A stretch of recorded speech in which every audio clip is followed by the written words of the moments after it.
Students, I'm videoing this at the house, and it is not easy to find peace and quiet in the Braun household.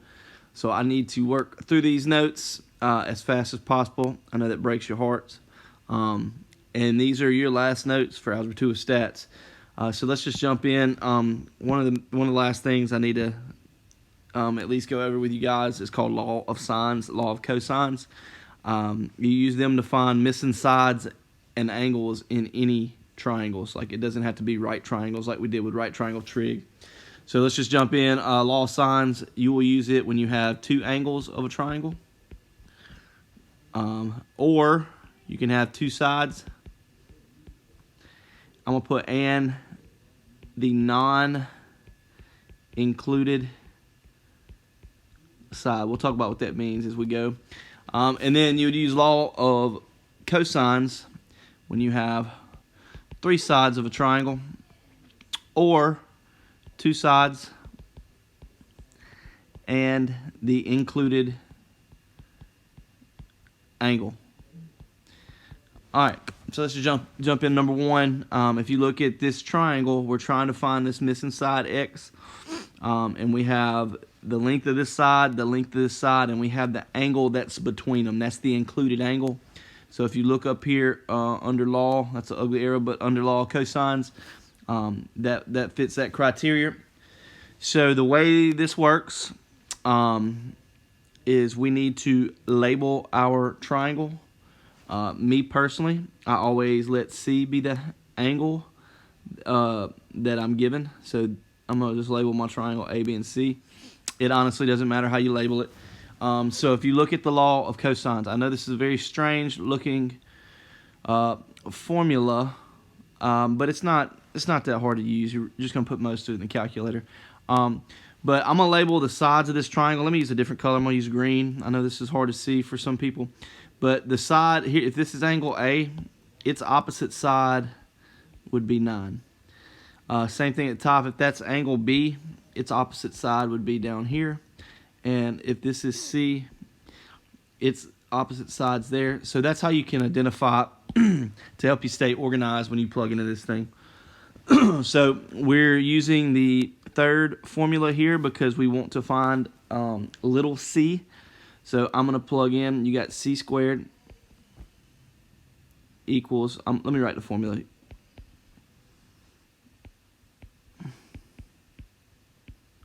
Again, this thing looks intimidating, but you're just going to plug it in. So let's go plug our information in. So c is x, that's what we're trying to find. Little a is 9.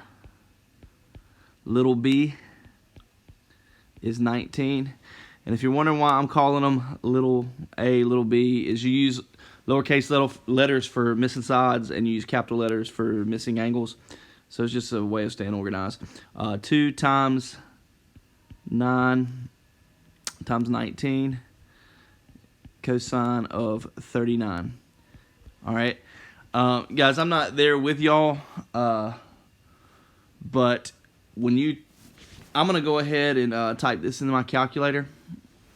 I'm gonna cheat a little bit. We know we're gonna be getting x. We want x by itself, so I'm gonna go ahead and square root all of this. This is a short version. I'm not showing all my work here. So in my calculator, I type the square root of, you got 9 squared plus 19 squared minus 2 times 9 times 19, cosine 39. And when I type that in, I got about 13.3. All right, let's go to number 2. Let's go ahead and jump in and label our triangle. If you look on number 2, we've got 2 interior angles of a triangle. So we know we can find the third one because they have to add up to be 180. 180 minus 54 minus 77 is 49 degrees. So we've got all 3 angles in this triangle. Oh, I just jumped in and found that. I didn't ask for that. But and now label your triangle. You can label it any way you would like. You can go A, B, C. It really does not matter. Just make sure you label your other sides accordingly. That's A. This top side appears B, and this is C. And as far as which one we're going to use, we had this angle and this angle, and we have the side between them. But if you look at the formulas up here, or when to use, if you ever have two angles or two sides, it's a pretty good chance you're going to use law of sines. But because we have two angles here, we're going to use the law of sines, and we're trying to find little a. So the way this works is you got this triple fraction up here like John Baylor uses. So I'm going to do the sine of angle A, which is 54. And if you look, so sine of A on top, little a on bottom, so I'm going to put x on bottom, equals sine of 77. Let me back up. I'm actually not going to use sine of 77 because we're not even asked to find this. If it said solve the triangle, we'd go ahead and find all of them. But I'm going to use angle C and little c and be done with it. So what I'm going to do is I'm going to do the sine of 49. And that's compared to little c, which is 30. And if you look at this now, this is just a, I didn't include the sine of b, I could have. But right, if you look at this, this is just a proportion. So the way to solve this is to cross multiply. I've got sine of 49 times x equals 30 times sine of 54. All I'm doing is cross multiplication. I hadn't typed anything in the calculator. I'm just going to do it all at the very end. And if you look at this, guys, this is just an equation. To get x by itself, we would divide both sides by sine of 49 degrees. Sine 49 degrees. X is about, I typed it in my calculator already. I got x is about 32.2. So that is how you use law of sines, law of cosines. When I made these notes, I planned on being there, and we would have gone over 3 and 4, but Merry Christmas. We're going to go to the next thing. Let's go to the next page. But that's law of sines and cosines, and I have seen that on the ACT. They normally give you the formula, but that's how you use it. Let's see. So here, another thing in our standards is to find the area of a triangle using a little bit different of a formula. We all know that area equals 1/2 the base times the height of a triangle. If you go over here to my little diagram right here, it says find the sine of C. So if this is angle C, sine is the opposite leg over the hypotenuse, and what I'm referring to is this triangle here. All right, so I'm going to do H over A. Therefore, if sine of C equals H over A, if you solve that little equation to get H by itself, I'd multiply both sides by A. I know this is overdoing it. You really just need the formula, but so what we get is the height of this triangle over there is A times the sine of C.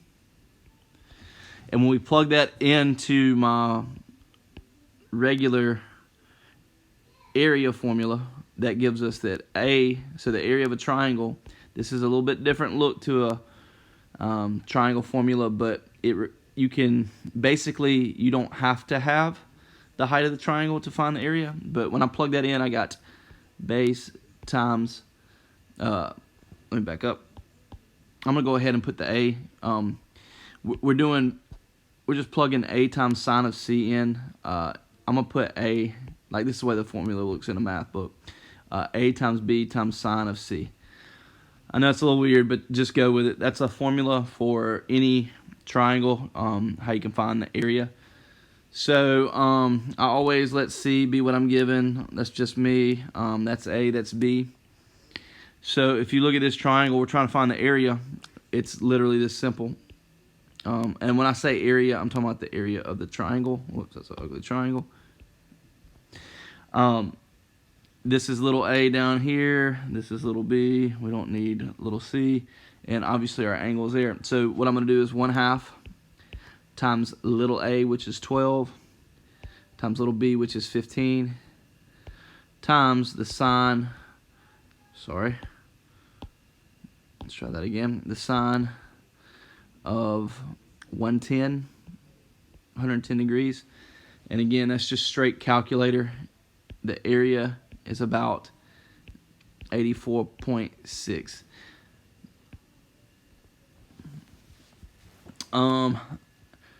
Let's do the next one, and then we'll move on. I'm trying to stick to, I didn't start a timer, but I'm really trying to stick to 15, 20 minutes. I'm sure I'm going to be pushing it. But if you look at this next one, if this is A, I like to let C be the angle I'm given. This is B. That makes this little a, that makes this little b, that makes this little c. So we just set it up again using our new area of a triangle formula. 1/2 times little a, which is 8, times little b, which is 6, times the sine of 72 degrees.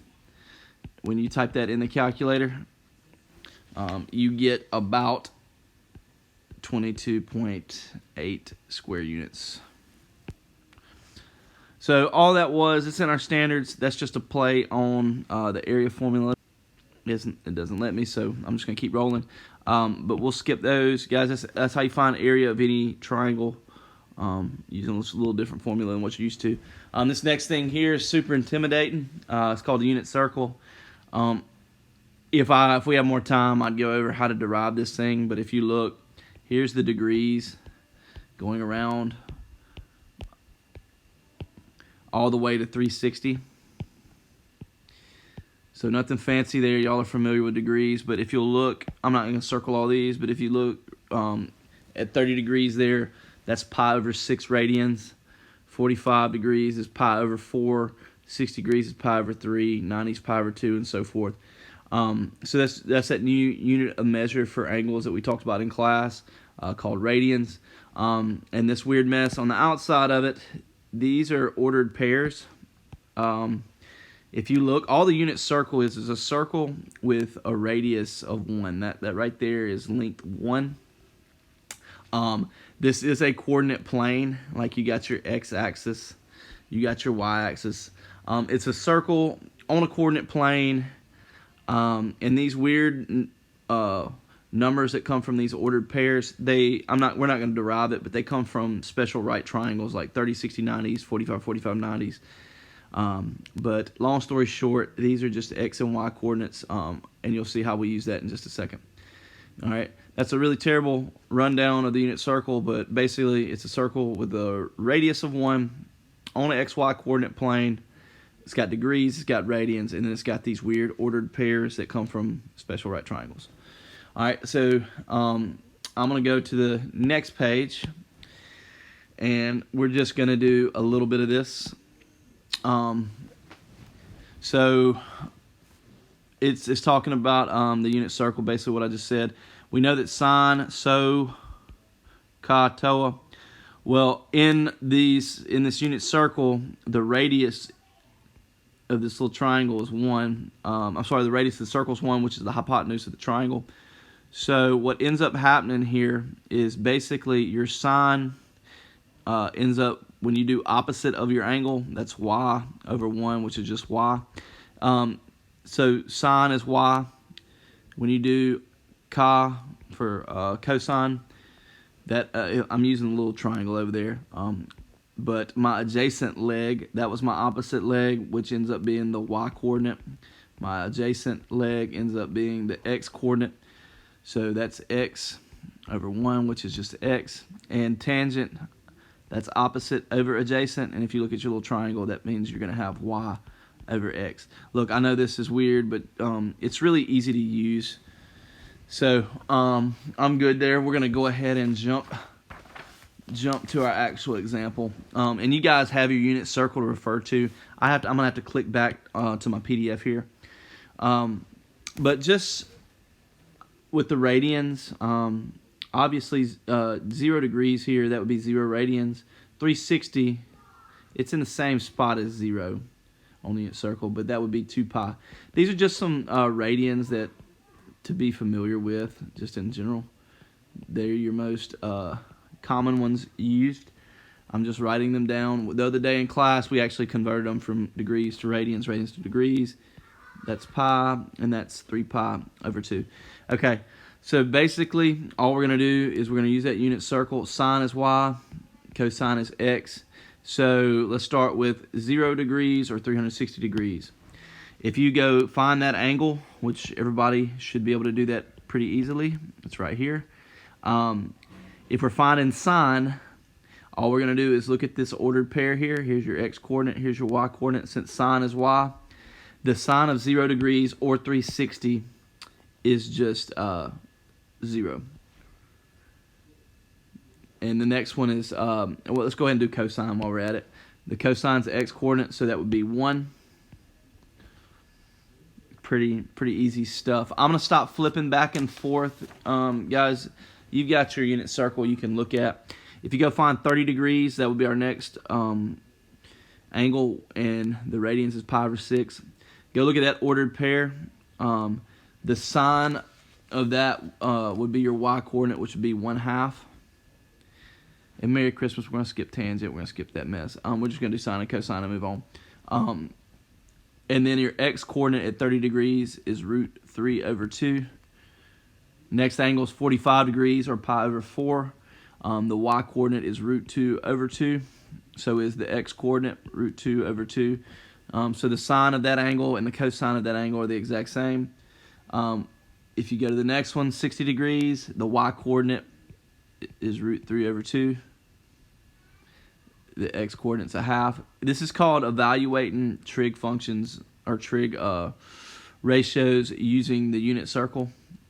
Guys, if you put these in your calculator, you'd get the same number just as a decimal. Like if you typed in the sine of 30, it would tell you it's 1/2 as long as your calculator's in degrees. For 90 degrees, your y-coordinate is 1, your x-coordinate is 0, so the sine's 1, cosine's 0. 180, your y-coordinate is 0, your x-coordinate is -1, and then 270 would be -1, and then 0. All we would do to find tangent, but I'm going to save us some time, is you would do y over x. So, like on the first one, when you do 1 divided by 0, you can't divide by 0. So that's, if you put that in the calculator, it's actually undefined if you try to do the tangent of 0 or 360. Actually, fix Coach Braun. Coach Braun's backwards. Back that up. Sorry about that. I made a little fatal mistake, but our sine there was 0, aka our y-coordinate was 0. So the 0 is on top, x is on bottom, which was 1. We're good. 0 can be on top, it can't be on bottom. Hate I made that mistake, but I'm glad that came up. You can never divide by 0 or it's undefined. Let's go to the last PDF here. And you're going to get the very short version of this. I just wanted you to see it. If we had more time, we would graph trigonometric functions in a little more detail. But the way these work is you can look up here. Sine and cosine both, their graphs look similar. They're different, but they look similar. They make a wave. The wave goes up to a highest point, goes down to the lowest point, and then it just repeats that process. It's not hard to picture sound waves or pretty much anything that's repetitive in nature. Like you could pretty much model with one of these functions. But just a couple keywords real quick. The period, that's the length of a cycle. All right. And amplitude, that's another word. It's half the distance between the minimum and maximum values. So we'll look at that in just a second. So you could use your calculator for this. Coach Braun's going to show you how to make a smart table for sine. You could definitely do this in the calculator. But what we're going to do is we're going to make an x and y table. And x is your angle. Don't get weirded out by that. But x is the angle. So I'm just going to pick some strategic angles here. We'll use, and I'm going to be in radians just to do it, just to show you how you can do it. 0 radians, the y-coordinate for 0 radians is 0. But and where I'm getting at is the unit circle. Sine is y. I'm just looking at the y coordinates of those weird ordered pairs.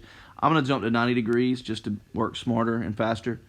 The sine of pi over 2, the y coordinate at pi over 2 was 1. Then I'm going to jump to 180, which we know is pi.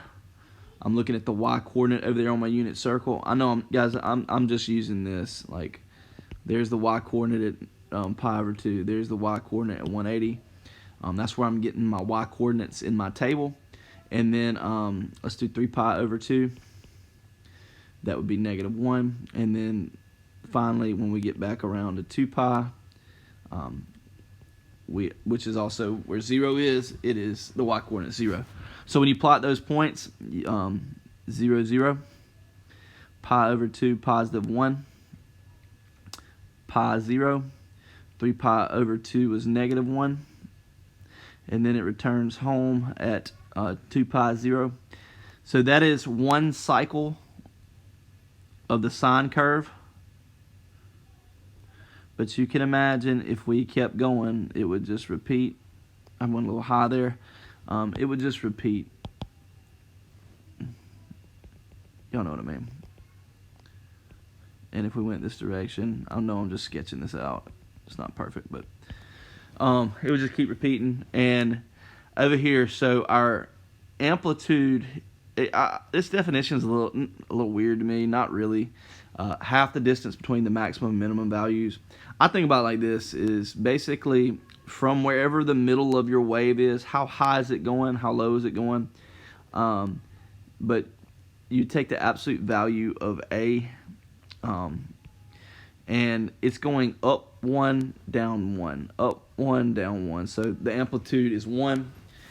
And the length of this period, we started at 0 radians, and that period completed at 2 pi. So that has a length of 2 pi. The way you find the period for any sine function is 2 pi divided by b. Don't worry about that yet. So a little faster, let's do cosine's table. Since I didn't leave myself a lot of room, I'm going to do it beside sine. I'm going to use purple. I'm going to make a little table here. This time we're evaluating cosine. So theta is my x values. My y values is going to be my x coordinates, because cosine from the unit circle is your x coordinate. We'll use the same values: 0, pi over 2, pi, 3 pi over 2, and 2 pi. And then all we're using, I'm looking at my unit circle at 0 radians. The x coordinate is 1, which is my y coordinate of the cosine function. At pi over 2, I'm getting, again, this time I'm just looking at the x coordinates because I'm doing cosine. Cosine's x, sine's y. But pi over 2, my x coordinate 0. At pi, it's -1. At 3 pi over 2, it's 0. At 2 pi, it's 1. So when you graph one cycle or one period of cosine, it starts a little bit different than sine. Sine starts at 0, 0. Cosine starts at 0, 1. That's really one of the easiest ways to tell the two waves apart.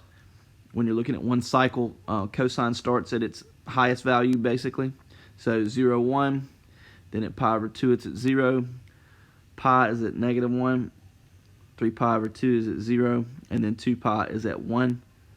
If you, at a glance, you might not think that makes a curve, but it does. I should have said a wave. It makes a wave. If we did more values, you can see that. But that is one cycle of the cosine function, and its amplitude is still 1 because we're going up and down 1. That's how I think of amplitude. I know that definition up top is a little different. The period is 2 pi over b here, because cosine, it took it 2 pi, basically 360 to complete a cycle. Because I can show you this in less than a minute. So down here, the way you find the amplitude on number 1, that is when I say a, that value in front is a. So you take the absolute value of it. So the absolute value of 3 is obviously 3. That curve would go basically up to 3, down to 3, up to 3, down to 3. And then when I refer to something as b, that's the number in front of theta. So the period would be 2 pi divided by b, which is 2. Clearly 2 divided by 2 is 1, so 1 pi. This would actually complete a cycle. Instead of 2 pi, it would only take it pi to complete. Over here, the amplitude for number 2, absolute value of 3 over 2 equals 3 over 2. When you go to find the period here, you'd be doing 2 pi divided by 1/3. When you keep it, change it, flip it, you really multiply by 3. You keep the top, change it, multiplication. Hold on, my fault. Keep it, change it, flip it. Change it to multiplication, then flip the fraction, and that gives us 6 pi. That wave would actually be stretched out to 6 pi. The one before was shrunk to pi.